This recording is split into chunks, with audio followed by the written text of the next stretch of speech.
Hi, I'm Rick Conlow. I'm glad you're here. Today we're going to talk about 3 powerful positive attitudes. Let me start off by asking you a question. Do you have good days and bad days? I mean, isn't it true that, well, every day is a good day, but some days are just better than others? You know what I'm talking about there? I mean, and you know, sometimes they kind of go together. You're feeling good, things are starting out, say good in a day, and then maybe you get a disappointment or a frustration later. Isn't that the reality of life? Well, these powerful positive attitudes will help us break through that in whatever we do. So let's start out. The first starts with Mary Lou Retton, superstar Olympian. And Mary Lou Retton, well, I don't know if you know her story or not, but she's in the Olympics and she needed a perfect score to win the gold medal. Her competition was ahead of her and she had to be perfect. Now think about that for a minute. I mean, being in the Olympics is a good thing. Competing at that level is a great thing. Being involved in that, it energizes you. But here she is now, all these years of practice, and she's got to be perfect. And there's probably 1 billion people watching worldwide, 100,000 in the Olympic Stadium, and there you are. In order to win, you got to be perfect. I don't know about you, what would you be thinking? I mean, most of us will be thinking things like, oh my gosh, how'd I get into this? Get me out of here. What if I flub it up? Well, you know, the rest was history because off she ran down there and she hit the horse, did her flip, threw her arms up in the air, and she scored a perfect 10 and won the gold medal. And then a little known fact is she went back and did it again and another perfect score. Wow, I mean, that's amazing when you think about it. And Dr. Dennis Waitley interviewed her after that, said, Mary Lou, what were you thinking when you were getting ready to run? She says, I'll tell you what I was thinking. She just kind of answered immediately. She says, I was thinking, I need a 10. I have a 10. I got to run hard, tuck, plant. This one's for you, Mom and Dad. And then she said, boom, I took off. What a great attitude. Isn't that what we need to do? She had trained herself and prepared herself so well. She knew exactly what had to be done. She believed it. She believed she could do that. And we have to work on our belief. Belief doesn't just happen automatically.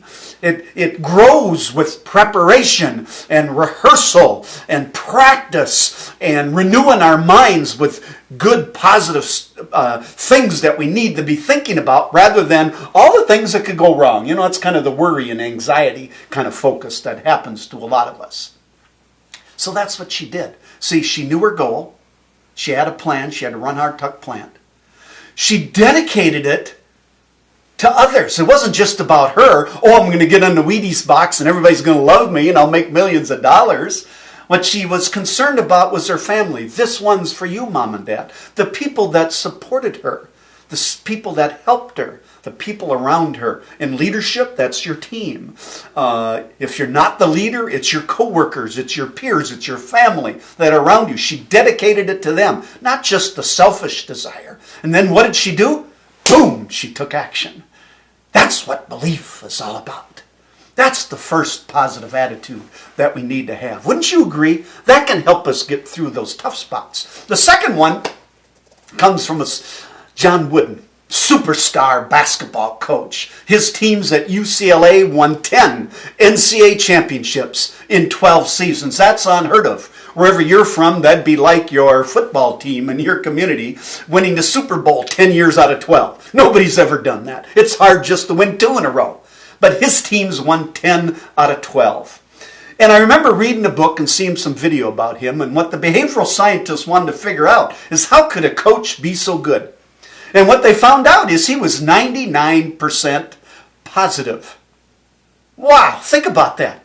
Instead of thinking of the no, he was focusing on the yes. What couldn't be done, what could be done. On the problem, the possibility. See what I'm saying here? He was that positive. So when he was working with this team, he wouldn't say, hey, you screwed up on this. He would say, let me show you the right way to do this. Go like this. And he would correct them correctly rather than yelling and screaming and hollering at them. You know what I'm talking about there? Sometimes our frustrations, our angers, our disappointments overwhelm us. And we need to snap ourselves back and think of the possibilities. See, what happens is our mind will dictate action based on what we think about most. So what we need to be able to do is think more about the goal, not the problems. We need to think more about what we can do, what we can't do. We need to think more about, well, what's constructive, not destructive. Not the worry and the fear, but the faith and the hope and the possibility. And that is always something we can choose mentally. And when we choose it mentally, we act on it. A lot of times our actions, something constructive. See, I like to exercise. And, some days I don't want to exercise. I just get tired of it. But you know what happens? Even though I don't want to, and I'm feeling a little depressed about, maybe I should, but I'm not. But when I just stretch a little bit, maybe do a few sit-ups, a few exercises, next thing you know, my attitude changes. If I just start with small stuff and get started, next thing I know, I'm doing the whole thing and I get it done and I look back and say, why didn't I want to do that? It was so easy and it felt so good. That's what we're talking about here with John Wooden. That's what's possible for us. That's what separates winners from losers. Those who get where they want to go and those who don't. Now, the third attitude that I want to share with you comes from Babe Ruth, superstar.